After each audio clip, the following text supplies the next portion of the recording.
시청자 여러분 안녕하십니까? KBC 8시 뉴스 시작합니다.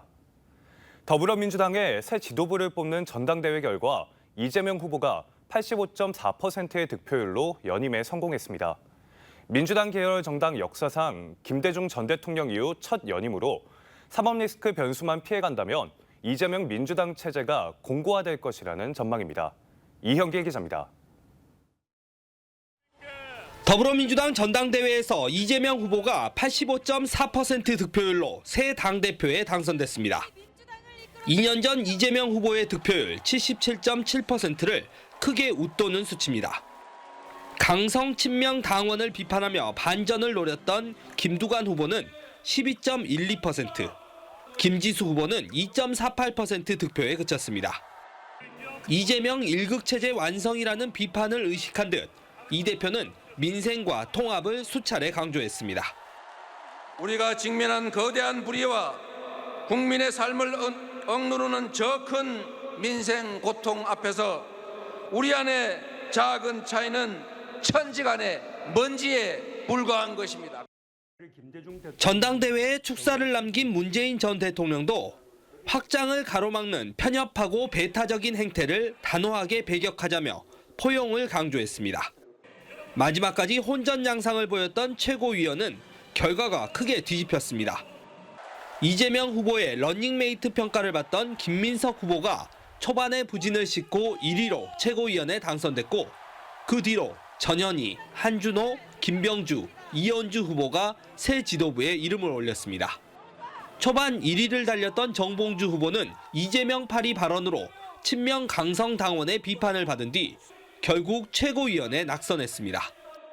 새로 당선된 이재명 대표와 지도부는 오는 2026년 8월까지 임기로 그해 6월에 있는 지방선거를 지휘하고 6개월 뒤 대선까지 준비하게 됩니다.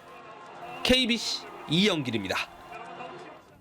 이번 전당대회에서 유일한 비수도권 지역 후보로 최고위원 선거에 나섰던 민영배 의원은 8명 중 7위로 경선을 마쳤습니다. 높은 인지도에 압도적인 호남 표심을 바탕으로 최고위원 당선에 대한 기대가 높았지만 도전은 결국 실패로 끝났습니다. 김재현 기자의 보도입니다. 최종 득표율 9.05%. 민영배 최고위원 후보는 8명 후보 중 7위로 경선을 마쳤습니다. 상위 5명에게까지 주어지는 선출직 최고의원 명단에는 결국 이름을 올리지 못했습니다. 경선 기간 내내 호남 지역을 제외하고 고전을 면치 못했던 민 후보는 마지막까지 당원들에게 지지를 호소했지만 역부족이었습니다. 최고위원 8명 가운데 비소득권 지역 출신 후보는 저 민영배뿐입니다. 더 강력한 전국 정당 민주당을 위해 저 민영배에게 날개를 달아주십시오. 지난 3번의 전당대회에서 전북의 한병도 의원과 전남의 서삼석 의원, 광주의 송갑석 전 의원이 차례로 지도부 입성에 실패한 데 이어 이번에도 호남 출신의 최고위원 도전은 실패로 끝이 났습니다. 지역 정치권은 민 후보의 이번 도전에 대해 큰 기대를 걸었습니다. 이전 전당대회에 나섰던 호남 후보들에 비해 대중적인 인지도에서 앞선 것으로 보였고 특히 이재명 당대표 후보의 최측근으로 분류되며 강성 당원들의 표심을 많이 얻을 것으로 예상됐습니다. 민 후보 역시 경선을 앞두고 호남 후보에 치중하기보다 전국적인 고른 지지를 목표로 하겠다는 포부를 밝히기도 했습니다.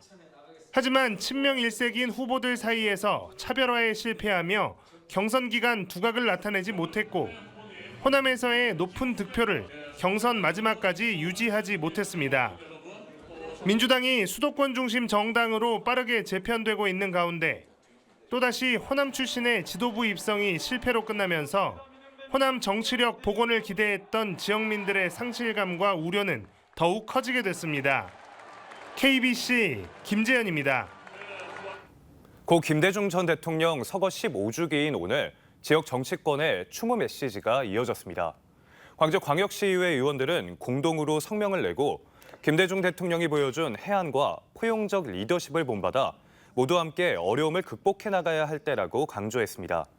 더불어민주당 광주시당도 윤석열 정부를 비판하며 행동하는 양심으로 민생, 민주, 평화를 위한 길에 앞장서겠다고 말했습니다.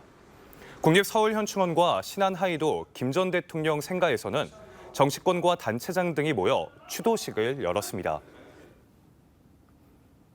1,000억 원의 국비를 지원하는 글로컬 대학 30사업 본 지정 발표가 이번 달 말로 예상되고 있습니다. 우리 지역에서는 광주 전남에서 4곳이 예비 지정됐는데 대면 평가를 앞두고 총력전을 펼치고 있습니다. 고영민 기자입니다. 글로컬 대학 30 본 지정 발표가 이달 말로 다가오면서 각 대학과 연합체가 마지막 총력전을 벌이고 있습니다. 예비 지정된 곳은 광주와 전남의 각각 2곳, 전남대와 광주보건대 연합, 목포대와 지역공공형 사립연합 등입니다. 지난해 고배를 마신 전남대는 올해 본 지정을 위해 절치부심하고 있습니다. 화순 바이오헬스, 고흥 우주항공 등 5개의 특화 캠퍼스를 구축해 광주뿐 아니라 전남 지역의 산업과도 상생하겠다는 계획입니다. 너무 그 사업들이 좀 많다. 그래서 그것들을 좀 소규모로 해서 잘 선택과 집중을 잘 했고요. 그다음에 성과 지표가 좀 애매하다는 거 이런 것들 좀 잘 구체적으로 잘 제시를 했고. 광주보건대는 대전, 대구보건대와 초광역, 한달빛 글로벌 연합대학 설립안을 제안했습니다. 전남 지역의 대학들도 지방 소멸에 공감하며 지자체, 산업과 함께 머리를 모으고 있습니다. 동신대와 초당대, 목포과학대는 지역공공형 사립연합대학 UCC를 출범시켜 지난 6월 전남도 6개 지자체와 손을 맞잡았습니다. UCC는 각 지자체에 캠퍼스를 마련해 나주에너지, 신안해양수산, 무안항공 등 지역 산업 맞춤형 인재를 육성하겠다는 포부입니다. 인구 소멸 지역에 있는 그 지자체들의 그러한 어떤 갈증을 해소해주기 위해서 저희 대학이 그 지역으로 직접 뛰어들어서 그 지역이 필요로 하는 인재를 소수 다품종으로 저희들이 키우겠다. 단독으로 예비 지정된 목포대는 전남 도립대와 통합에 이어 세계 유일의 글로벌 해양 특성화 대학을 목표로 마지막 레이스를 달리고 있습니다. 글로컬 대학으로 본 지정되면 5년간 1,000억 원을 지원받아 대학 경쟁력을 획기적으로 개선할 수 있습니다. 현재 전국에서 20곳이 예비 지정된 가운데 교육부는 이번 달 말 최종 10곳을 본 지정할 계획입니다. KBC 고영민입니다. 광주 전남에 내려진 폭염특보가 30일째 지속되는 가운데 밤에는 열대야가 나타나겠습니다. 내일은 아침 최저기온은 나주 23도, 여수 26도 등 23도에서 26도, 낮 최고기온은 광주 34도, 담양 35도 등 32도에서 35도 분포로 오늘과 비슷하겠습니다. 내일 밤부터 남해안을 중심으로 비가 내리기 시작하겠지만 더위를 식히기엔 역부족이겠습니다.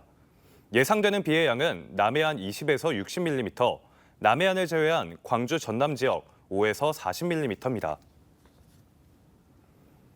폭염이 지속되는 가운데 에어컨 실외기 화재도 잇따르고 있습니다. 광주 소방안전본부에 따르면 올해 광주에서 일어난 실외기 화재는 모두 22건으로 이 가운데 32%인 7건은 7월부터 8월 14일 사이 여름철이었습니다. 화재 원인으로는 담배꽁초, 전선 단락, 과열 등 부주의가 48.5%로 가장 많았고 전기적인 요인이 33.8%로 그 뒤를 이었습니다. 광주시가 민원 등을 바탕으로 위치를 결정했던 그늘막 설치를 데이터 분석을 통해 골라냈습니다. 광주광역시는 지난 5월부터 7월 사이 국립재난안전연구원에 지역별 열 분포도와 횡단보도 설치 현황, 폭염 취약계층 현황, 유동 인구 등을 종합적으로 분석해 그늘막 우선 설치 지역 105곳을 선정했습니다. 이번 분석 결과는 내년 그늘막 설치 예산 신청에 활용되고 살수 차량 노선 운행에도 데이터 분석을 반영할 계획입니다.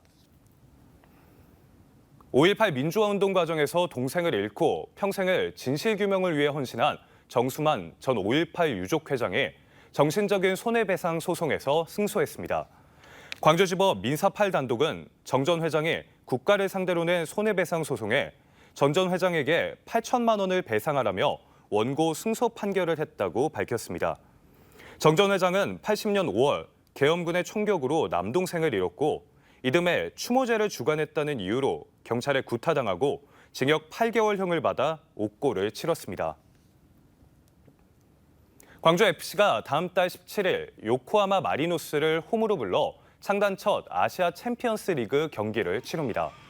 지난 16일 진행된 2024-25 아시아 챔피언스 리그 엘리트 리그 조 추첨 결과 광주 FC는 상하이 선화, 부리람 유나이티드, 조우루 다룰 타즘 등 4팀과 홈경기를 치를 예정입니다. 또 오늘 10월 가와사키 프론탈레를 상대로 첫 해외 원정길에 오른 뒤 빗셀 고베, 상하이 하이강, 산둥 타이산을 원정에서 상대합니다.